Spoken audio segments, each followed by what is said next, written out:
요즘 정부의 기업 밸류 프로그램을 두고 참 말들이 많습니다. 기본적으로 주식시장을 부양한다는 취지가 굉장히 강하고요. 그 속에는요, 코리아 디스카운트를 해결하겠다 하는 생각도 굉장히 강합니다.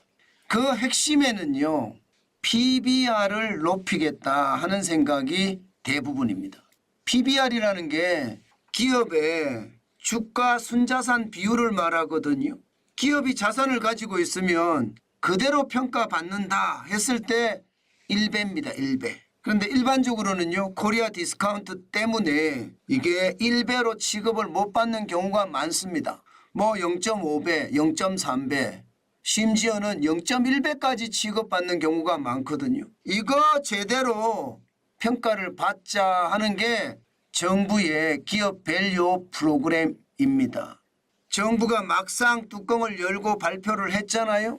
시장은 와르르 떨어졌습니다. 정부가 발표한 거 헛껍데기네, 맹탕이네, 이런 말들이 지속적으로 나왔거든요. 실제로 주가가 빠졌으니까 그런 말이 나오는 것은 어쩌면 당연한지 모르겠습니다. 그렇지만 여러분, 반드시 우리가 생각해 봐야 될 게 있습니다. 정부는 국가를 운영하는 주체입니다.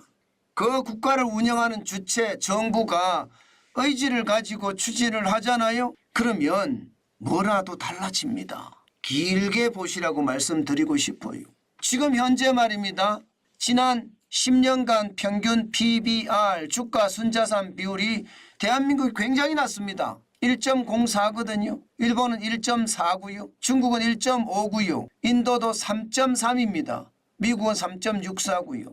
어떤 시기든 1.04를 정부는 올리려고 계속 할 겁니다. 뭐 김정은의 어떤 이게 무력 도발에 대한 어떤 충격도 코리아 디스카운트의 원인이 되고, 중국과 지리적으로 가까운데 또 중국과 관계가 껄끄러운 것도 코리아 디스카운트의 어떤 요인이 되고요. 또 뭐 미국과도 마찬가지, 일본과도 마찬가지, 여러 상황이 코리아 디스카운트의 원인이라고 이야기하지만 분명한 것은요, 기업이 실적을 내고 있고 돈을 번다는 사실은 변함이 없습니다. 그리고 전쟁이라는 게 쉬이 나는 것도 아니고요. 그런 것을 감안했을 때 길게 보라는 말씀 계속 드립니다. 저 PBR 주 저는 관심 있게 저는 지켜봐야 된다, 이렇게 생각을 하는 거죠. 정부의 의지를 가지고 계속 추진하는 정책은 어떤 시기든 변화가 오고요. 그 변화의 핵심에는요, 주가 상승이라는 그것이 올 거라고 생각합니다. 아직 윤석열 정부가 3년이 더 남았잖아요. 3년을 더 남은 것을 감안을 해보면요, 저는 그 상황이 점점 현실화되고요, 좀 믿음직하게 묵직하게 끌고 가는 것, 저는 반드시 필요하다고 생각을 합니다. 일본은 말입니다.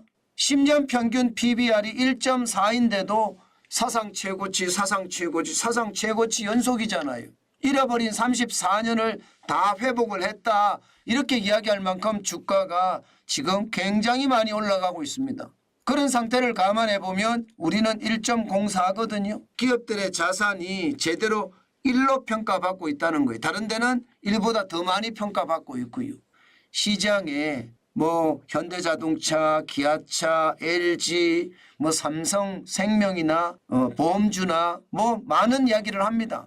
항상 말입니다. 주의 깊게 장기적으로 내가 가져갈 수 있는 게 뭔지 반드시 감안을 해보고요. 실제로 저 PBR 주면은 이거 괜찮겠네, 그러면서 손익 분석을 비교를 해보는 거예요. 매출액은 계속해서 10년 동안 우상향이었는지, 영업이익률도 10년 동안 우상향이었는지, 시가총액도 10년 동안 우상향이었는지, 이런 것까지 다 감안을 하고 시장에 묵직하게 분할 매수를 해서 들어가도 저는 그렇게 크게 나쁘지 않다고 생각합니다. 그만큼 말입니다. 부자가 되려면 반드시 길게 봐야 됩니다. 일희일비하고 오늘 다루고 그리고 저녁에 다루고 이래서는 안 돼요. 조변석계라고 하죠. 반드시 그러지 마시고요. 큰 그림을 가지고 묵직하게 시장을 보는 눈 반드시 가지시기 바라겠습니다.